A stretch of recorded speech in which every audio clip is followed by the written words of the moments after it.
आत्मज्ञानी निर्ग्रंथ सद्गुरुदेव को भाववंदन। जय हो। जीवन में हर कोई आगे बढ़ना चाहता है और आगे बढ़ने के लिए अपनी इस जीवन यात्रा में निरंतर गतिशील रहने के लिए आवश्यक है ज्ञानार्जन, शिक्षा दीक्षा। और शिक्षा हो या ज्ञान हो या फिर शिक्षा के पश्चात काम करना हो, आजकल प्रोफेशनल बैकग्राउंड्स में भी एक निश्चित या कहें कि एक प्रकार की डिग्री होना आवश्यक है।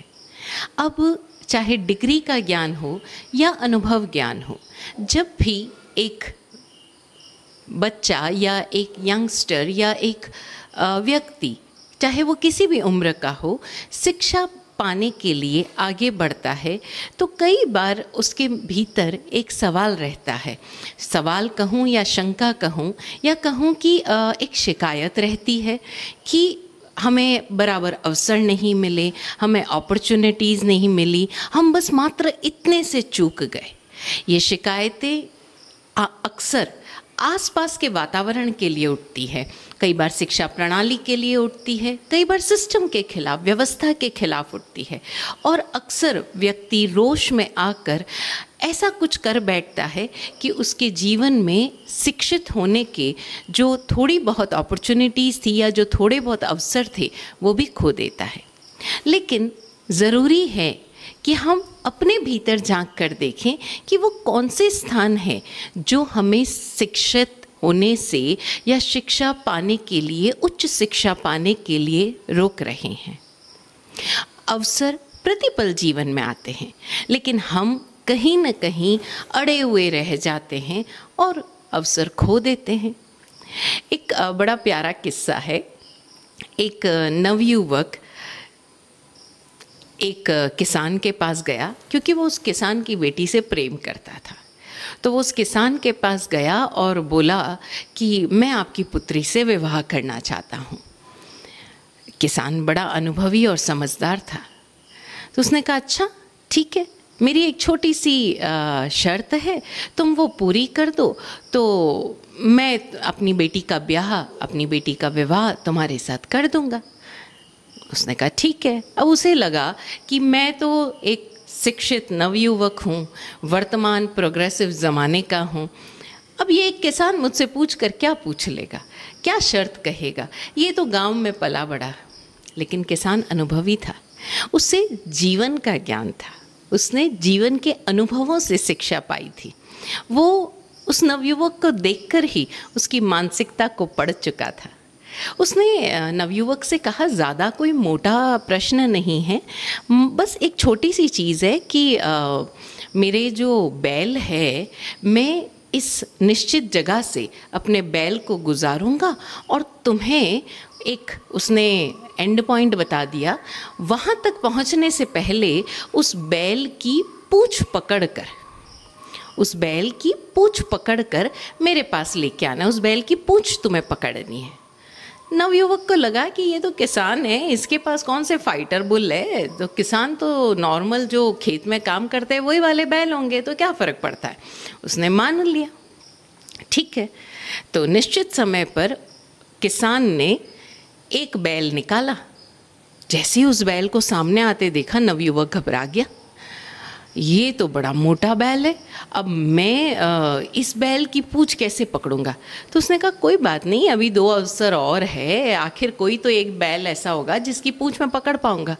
तो उसने उस पहले बैल को जाने दिया, क्योंकि उसे लगा कि ये बहुत मोटा तगड़ा बैल है, मैं इसकी पूँछ नहीं पकड़ पाऊंगा। उसने इंतज़ार किया दूसरे बैल का। कुछ ही मिनट बाद, चूंकि रेस थी, सब कुछ डिसाइडेड था, तो कुछ ही देर बाद दूसरा बैल आया। जब दूसरा बैल आया तो उसने देखा कि ये तो पहले वाले बैल से भी ज़्यादा बड़ा है। अब वो हिम्मत करके अपने आप को पूरी तरह से तैयार करके उस बैल को पकड़ने दौड़ा, लेकिन संभव ही नहीं था, क्योंकि वो तो पहले वाले से ज़्यादा मोटा, तगड़ा और गुस्सैल भी था। अभी बैल पूरी तरह अपने फॉर्म में था। ऐसे में बैल को पकड़ना यानी अपनी जान का रिस्क। थोड़ा सा हताश हुआ नवयुवक, क्योंकि अब सिर्फ तीसरा अवसर बाकी था।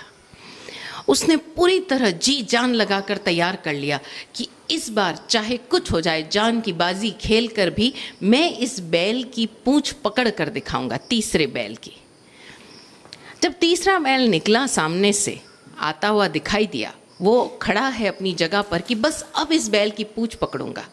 जैसे ही बैल को देखा बड़ा खुश हो गया, ये तो बड़ा मरियल सा बैल था, इसको तो मैं आसानी से इसकी पूंछ पकड़ लूँगा और फिर किसान की बेटी मेरी। लेकिन जैसे ही वो गया दौड़कर उस बैल की पूंछ को पकड़ने, पता चला कि उस बैल की पूंछ ही नहीं थी। तीनों अवसर वो गंवा चुका था। यही जीवन है और ये गलती अक्सर हर कोई कर बैठता है। तो इसलिए जीवन में जब जब अवसर मिले, जहाँ जहाँ अवसर मिले, अपने सारे प्रेजुडिसेस को छोड़कर, अपने सारे पूर्वाग्रहों को छोड़कर शिक्षा के लिए, ज्ञानार्जन के लिए जहाँ जो मौका मिले उसे हाथ से ना जाने दें। हम बात कर रहे थे कि वो कौन सी चीज़ें हैं जो हमें शिक्षा पाने से रोकती है, जो हमें शिकायती बना देती है परिस्थितियों के प्रति, शिक्षा व्यवस्था के प्रति, और हम अपने भीतर ना झांक पाते हैं, ना उन कमियों को दूर कर पाते हैं और शिक्षा से वंचित रह जाते हैं। उत्तराध्ययन सूत्र के 11वें अध्ययन बहुश्रुत पूज्य में प्रारंभ में ही कहा गया कि 5 स्थान ऐसे हैं जो शिक्षा पाने योग्य नहीं। वो 5 स्थान ऐसे हैं जो अगर किसी के भीतर हो, किसी के जीवन में हो, तो वो शिक्षा पाने योग्य नहीं, वो उसे शिक्षा पाने से रोकते हैं। कौन से हैं वो 5 स्थान? थंबा, कोहा, माणा, रोग और आलस्य। थंबा आपको पता होगा, खंबे की तरह एकदम रिजिड, स्ट्रेट खड़ा। अभी देखने में तो लगता है कि खंबा बड़ा रिजिड है, लेकिन क्यों कहा गया खंबा स्ट्रॉन्ग है, माना, लेकिन रिजिड है। वो मुड़ नहीं सकता, वो फ्लेक्सिबल नहीं है। और शिक्षा पाने योग्य व्यक्ति को हमेशा ही फ्लेक्सिबल होना, क्योंकि हमारी रिजिडिटी से ज़रूरी नहीं है कि हमने जो पीछे पढ़ा हम प्रतिपल, या हमारी जो अपनी मान्यताएं और धारणाएं हैं, या हमारे अपने स्वभाव की जो रिजिडिटी है, उससे हम प्रतिपल खुद को तोलते रहेंगे, रोकते रहेंगे।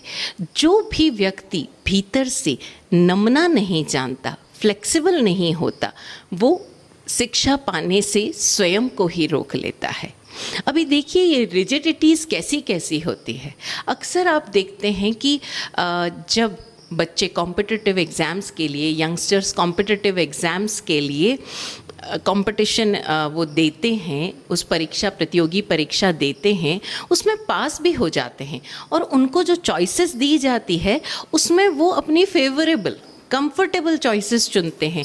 हमको इसी शहर का ये कॉलेज चाहिए, हमको फ़लाँ शहर का फ़लाँ कॉलेज चाहिए, इस कॉलेज में ये खामी है, ये बेस्ट कॉलेज है। यस, हम सभी बेस्ट कॉलेजेस में ही पढ़ना चाहते हैं, लेकिन अगर हम उस बेस्ट कॉलेज के इंतज़ार में अपने जीवन के 4-5 साल गुजार दें, तो हमारे भीतर एक तरह का फ्रस्ट्रेशन डेवलप होने लग जाता है। तो ध्यान रहे कि हम रिजिड तो नहीं हो रहे। बेस्ट कॉलेज में शिक्षा पाने के लिए हम अपने भीतर क्या परिवर्तन करने को तैयार हैं, हम अपने भीतर क्या योग्यता डेवलप करने को तैयार हैं। इस तरह अपने स्वभाव की, अपने खान पान की, अपने सोच की, अपने रहने सहने की हर तरह की रिजिडिटी को जानना। दूसरी चीज़, रिजिडिटी बहुत अलग अलग रूपों में सामने आती है। कई बार हम पर्टिकुलर सब्जेक्ट्स के प्रति रिजिड हो जाते हैं, कई बार हम पर्टिकुलर स्ट्रीम्स के प्रति रिजेक्ट हो जाते हैं। यहाँ तक कि एक व्यक्ति अगर नौकरी के लिए भी जाता है तब भी उसके भीतर रिजिडिटी होती है। यहाँ तक कि जीवन में अगर उसे एक लाइफ पार्टनर, एक कंपेनियन चाहिए, वहाँ पर भी वो रिजिड हो जाता है। तो जीवन के किसी भी क्षेत्र में अगर हमें गतिशील रहना है, निरंतर ऊर्ध्वगमन करना है, तो हमें अपने इस एटीट्यूड को, रिजिड एटीट्यूड को फ्लेक्सिबल करना ही होगा, क्योंकि रिजिडिटी हमेशा तोड़ेगी, झुकाएगी नहीं। और जो नमना नहीं जानता, वो झुकना नहीं जानता, वो रिसेप्टिव मोड पर नहीं आ सकता, या कहें वो रिसेप्टर नहीं हो सकता। रिसेप्टर व्यक्ति तभी हो सकता है जब वो जहाँ से जो कुछ मिल रहा है वहाँ के रिसीविंग मोड पर आए, नम जाए, झुक जाए। तो ध्यान रहे कि ये रिजिडिटी का जो एटीट्यूड है वो हमें छोड़ना होगा। दूसरा है कोहा, क्रोध। अक्सर व्यक्ति जब अनफेवरेबल कंडीशंस मिलती है, प्रतिकूल व्यवस्थाएं मिलती हैं, या जब स्वयं से ही कोई अपेक्षा होती है और वो उस अपेक्षा को पूरा नहीं कर पाता, या कुछ प्राप्त करना चाहता है और वो प्राप्त नहीं कर पाता, तब कई बार वो व्यक्ति क्रोधित हो जाता है। और क्रोध के कई अन्य कारण भी हो सकते हैं, यहाँ पर वो विषय उतना विवेच्य नहीं, लेकिन हम समझें कि जब जब क्रोध होगा तब वो अपनी सारी ऊर्जा, सारी एनर्जी, यहाँ तक कि अपना ध्यान, फोकस, कंसंट्रेशन सब एक अलग दिशा की ओर मोड़ लेगा, जो उसे शिक्षा पाने से, ज्ञानार्जन से वंचित करेगा। तीसरा है मान, ईगो। हम अपने मैंपने में, हम अपनी सीमित सोच में, अपने अहंकार में शिक्षा पाने से वंचित हो जाते हैं। अक्सर आज का जो एजुकेशन सिस्टम है उसमें हम देखें कि जो स्टूडेंट्स हैं कई बार टीचर्स की वेशभूषा से, टीचर्स के लैंग्वेज से, उनके प्रेजेंटेशन से, प्रोफेसर्स के बैकग्राउंड से कई बार इतने ज़्यादा बायस्ड हो जाते हैं कि वो उस पर्टिकुलर प्रोफेसर से, उनसे उस सब्जेक्ट का ज्ञान ही नहीं ले पाते, और अपने सो कॉल्ड, अपने खुद का तो कुछ है नहीं, है तो पेरेंट्स का ही है, तो अपने पेरेंट्स के पैसे के घमंड में, या पेरेंट्स के स्टेटस, या पेरेंट्स की पोजीशन के अहंकार में अपने प्रोफेसर से उचित ज्ञान लेने में असमर्थ रह जाते हैं। ये मान अलग अलग रूपों में सामने आता है। पेरेंट्स की पोजीशन का मान, खुद के अपनी पर्सनालिटी का मान, खुद के स्टाइल का मान, और न जाने किस किस तरह के मान। और शिक्षा केवल स्कूल या कॉलेजेस में ली जाती हो ऐसा नहीं है, यहाँ तक कि जब आप नौकरी में या व्यवसाय में भी नए नए उतरते हैं तब भी प्रतिपल शिक्षित हो रहे हैं। लर्निंग ज़िंदगी भर चलती है, सीखना प्रतिपल चलता है, लेकिन अगर आप अपने अहंकार में रह गए, हम अपने ही मैंपने में उलझे रह गए, तो हम नया कुछ पाने के अधिकारी नहीं बन पाते, क्योंकि हम अपने ही उस सोच में उलझे हुए, उस सीमित सोच में उलझे हुए एक वाइडर होराइजन को देख नहीं पाते। हम नए आयामों को, विराट अनुभवों से स्वयं को वंचित कर देते हैं। तो ध्यान रहे, हम प्रतिपल खुद को देखते रहें कि कहीं हम रिजिड तो नहीं हो रहे हैं, कहीं हम क्रोधित तो नहीं हो रहे हैं, कहीं हमारे भीतर अहंकार तो नहीं पनप रहा। और चौथी चीज़, जो रोग में है, जो निरोगी नहीं है, जो किसी न किसी रोग से ग्रसित है, वो शिक्षित नहीं हो सकता। अब देखिए, कई बार हर स्कूल में, हर कॉलेज में, आजकल तो आईटी सेक्टर्स में, कई प्रोफेशनल बड़ी कंपनीज़ में नियमित रूप से योगा, एक्सरसाइजेज, फिज़िकल फिटनेस पर ध्यान दिया जाने लगा है। अब कई बार अपने अहंकार में यंगस्टर्स कहते हैं कि आपको हमारे काम से लेना देना है या हमारी फिज़िकल फिटनेस से। लेकिन ध्यान रहे, जो रोगी व्यक्ति है वो अपने ही शरीर पर, अपने ही उन शरीर के रोगों की तीमारदारी में, अपनी बीमारी की उस तीमारदारी में व्यस्त होता चला जाएगा, और वो शिक्षा पर पूरी तरह से कंसंट्रेट होकर ध्यान नहीं दे पाएगा। जहाँ जो एकाग्रता की आवश्यकता है वो एकाग्रता बार बार डिस्टर्ब होगी। क्यों? क्योंकि शरीर रोगीला है, और इसीलिए बचपन से ही फिजिकल फिटनेस पर ध्यान दिया जाने लगा। बार बार मन वचन काया के योग की बात कही गई, हर धर्म में कही गई। हम ध्यान दें, रोग चाहे वो किसी भी प्रकार का क्यों नहीं हो, एक छोटी सी एलर्जी ही क्यों नहीं हो, एक हल्का सा दर्द ही क्यों नहीं हो, हमें अपनी ऊर्जा को एकाग्र करने से रोकता है। उसके बाद आता है आलस्य, प्रमाद, बेहोशी। अभी देखिए आलस्य किस किस तरह का। आलस्य ऐसे ऐसे रूपों में हमारे सामने आता है। अक्सर स्टूडेंट्स एग्ज़ाम के समय नर्वस क्यों होते हैं? क्योंकि जब उनके डेली क्लासेस चल रही थी, वो डेली क्लासेस अटेंड नहीं कर रहे थे, मस्त थे। वो कहीं अपने फ्रेंड्स के साथ पार्टिंग में बिज़ी थे, तो कहीं अपने कुछ और शौक़ पूरे कर रहे थे, कहीं अपनी हॉबीज़ को टाइम दे रहे थे, कहीं अपने पैशन को टाइम दे रहे थे, और वो जो डेली लर्निंग प्रोसेस था उससे दूर हो रहे थे। और जब एग्ज़ाम आया तब लगा कि अरे एक साथ इतना सारा कुछ करना है, फिर वो मगिंग अप हो गया, वो सब कुछ इकट्ठा हो गया। शिक्षा ऐसी नहीं है, कोई ड्रिंक नहीं है कि आप एक दिन 1 लीटर पी लो और आपका शरीर चल जाएगा। अब ज़रा देखो ना, क्या आप 7 दिन का खाना एक साथ खा सकते हो? नहीं ना। रोज़ाना इस शरीर को स्वस्थ रखने के लिए आपको एक निश्चित समय पर नींद भी लेनी होती है, एक निश्चित समय पर एक्सरसाइज करनी होती है, एक निश्चित समय पर आपको जो भी आपके शरीर के अनुकूल है उतनी निश्चित मात्रा में एक भोजन भी चाहिए होता है, पानी भी चाहिए होता है। तो हर चीज़ का अपना एक वक्त है। लेकिन हम आलस के मारे अगर ये सोचें कि अभी आज 4 दिन नहीं पढ़ेंगे, 3 दिन में हम कवर अप कर लेंगे, ये कवर अप करना शिक्षा आपकी अधूरी कर देता है। ये आलस हमको मार डालता है। एक बड़ी प्यारी स्टोरी अभी कुछ दिन पहले पढ़ने में आई थी, शेयर करूँगी आपके साथ।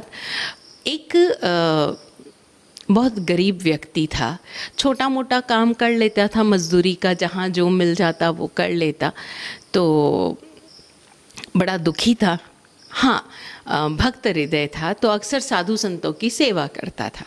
तो एक साधु के पास गया। अक्सर आप देखो, लोग जब भी कोई चीज़ की कमी ज़िंदगी में महसूस करती है तो साधु संतों के पास दिशा निर्देश के लिए जाते हैं।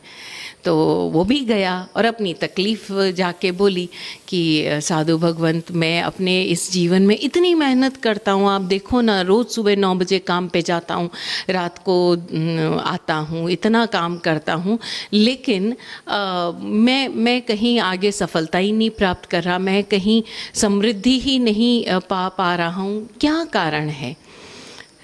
चूँकि वो सरल हृदय था तो साधु को लगा कि मैं इसकी मदद करूं। तो उसने कहा कि एक काम कर, ये मेरे पास पारस पत्थर है, किसी को बताना मत कि ये पारस पत्थर है, तू ये पत्थर ले जा और लोहे से छुआना, सोना बन जाएगा, उसे बेच कर तू कर लेना कोई ना कोई बिजनेस, कोई ना कोई व्यवसाय। बड़ा खुश हो गया वो व्यक्ति। लेकिन साधु ने एक और चीज़ कही कि ध्यान रखना, मैं ठीक 30वें दिन सुबह आऊँगा, 30वां, ना 29वां ना 31वां, मैं 30वें दिन सुबह आऊँगा और ये पारस पत्थर तुझसे ले जाऊँगा, तब तक तेरे को जितना सोना बनाना है बना ले। आप लोग भी सोच रहे होंगे, वाह, लॉटरी हाथ लग गई, पारस पत्थर और जितना चाहे सोना बना लो। खैर, साधु महात्मा चले गए वो पारस पत्थर देखकर। अब वो व्यक्ति क्या कर रहा है? अब पारस पत्थर तो अपना ही है, ऐसा करेंगे, कल मार्केट में जाएंगे और थोड़ा लोहा खरीद लाएंगे, जितना पैसा है, क्योंकि पैसा तो ज़्यादा था नहीं ना, एक साथ तो लोहा खरीद नहीं सकता था, तो जितना पैसा पास में है गांठ में उतना ही तो सोना खरीद के लाएगा। तो वो गया बाज़ार में, देखा आज तो लोहे के भाव बहुत ऊंचे थे, तो उसको लगा कि अरे आज तो लोहे के भाव बहुत ऊंचे हैं, ऐसा करेंगे कल जाएंगे, अभी आज इतना महंगा लोहा खरीद के क्या करना। वापस आ गया। अब मज़दूर था तो रोज़ाना खाने पीने के लिए तो चाहिए, गया उतना ही कमा के लाया, खाया पिया, थका हारा, अभी आज कौन मार्केट जाए, कल जाएंगे। और इस तरह लोहे के भाव कब नीचे आएंगे, कब वो मार्केट जाएगा, कब सोना खरीद के लाएगा, इसी ऊहा-पोह में 30 दिन गुजर गए। 30वें दिन सुबह साधु जी पहुँचे और पारस पत्थर लिया। अब उसे होश आया कि अरे भगवान, एक दिन बस आप ऐसा करें, दोपहर तक मैं अभी बाज़ार से लोहा खरीद के लाता हूँ और थोड़ा तो सोना मैं बना लूँ। मैं उसने 100 बहाने दिए, लेकिन साधु भगवान जान गए कि जो 30 दिन पारस पत्थर रह जाने पर भी कुछ नहीं कर पाया तो वो आगे भी क्या ही कर लेगा। तो हम ज़रा ध्यान दें, कमियां आसपास के सिस्टम में नहीं हैं। कमियां न टीचर्स में है, न प्रोफेसर्स में है, न सो कॉल्ड कंपनीज़ के ह्यूमन रिसोर्स मैनेजमेंट में है, ना किसी कंपनी में है, ना पॉलिटिक्स में है, ना पॉलिटिकल लीडर्स में है, ना हमारे परिवार में है। कमियां कहीं न कहीं हमारे भीतर है। और आप चाहे जो भी रीजनिंग दे दें, हमारी सारी कमियां जो हमें शिक्षा पाने से रोकती है वो इन 5 टॉपिक्स में समाहित है। फिर से जाने, रिजिडिटी, एंगर, अहंकार, रोग, फिजिकल फिटनेस और फिज़िकल, और यहाँ रोग से मतलब केवल फिज़िकल फिटनेस नहीं, मैं तो यहाँ आज के इस हालात को देखते हुए हम कहेंगे physical fitness, mental fitness and emotional fitness too. कई बार व्यक्ति फिज़िकल फिटनेस तो ध्यान रख लेता है, लेकिन अपनी मेंटल फिटनेस का ध्यान नहीं रखता। उसे क्या फीड करना है, क्या अनावश्यक है, छोड़ने योग्य, वो मेंटल फिटनेस का ध्यान नहीं रख पाता। और यही कारण है कि आज हम देख रहे हैं इतने मेंटल डिसऑर्डर्स हमारे सामने आ रहे हैं, तरह तरह के, इतने डिप्रेशन के केसेस हमारे सामने आ रहे हैं। छोटे छोटे बच्चे डिप्रेशन का शिकार है। और सबसे बड़ा आलस्य। हम इन 5 स्थानों को अपने स्वभाव में, अपनी व्यक्तित्व में, पर्सनालिटी में जगह ना दें और स्वयं को प्रतिपल सीखने के लिए, शिक्षा पाने के लिए प्रेरित करें, तो जीवन की मंजिल जो भी हमने तय की है वो मंजिल ज़्यादा दूर नहीं है। सद्गुरुदेव की कृपा से ऐसा ही हो। ओम शांति।